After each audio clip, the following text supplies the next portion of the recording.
એક વખત જીવનમાં મોત આવી જાય, એકવાર મોતની ઝલક મળી જાય, એકવાર જો ખબર પડી જાય કે મરી જવાનો છું, એક વખત જો ખબર પડી જાય ને કે આ જેને બાળવા આવ્યા હતા એમાં આપણે પણ કોઈક દિવસ બળી જઈએ એમ છીએ. હવે કલ્પના કરો કે તમે મૃત્યુ પામ્યા છો, ચિતા ઉપર તમને સુવાડ્યા છે, બધા સગાવાળાઓ ટોળે વળ્યા છે, બધા જ સ્મશાનની કલ્પના કરજો. પણ દેહ છૂટવાની પડે 1-2 સેકન્ડ માટે તમે જીવતા થઈ ગયા. હવે આ બેસીએ. દેહ તો જાશે બળી, દેહ તો જાશે બળી, તું ક્યાં જશે? દેહ તો જાશે બળી, તું ક્યાં જશે? ને સૌ જશે પાછા વળી, તું ક્યાં જશે?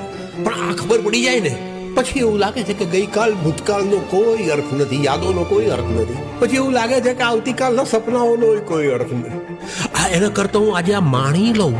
હું તમારી સામે જોઉં છું તો તમે મારી આંખ સામે જુઓ છો. આ તમે સ્મિત કર્યું, આ તમારો ચહેરો, હોઠ દેખાય, આંખ દેખાય, સ્મિત દેખાયું, આની અંદર જેટલું ધબકી રહ્યું છે એને ચાહી લઉં, એને જીવી લઉં એના જોડે.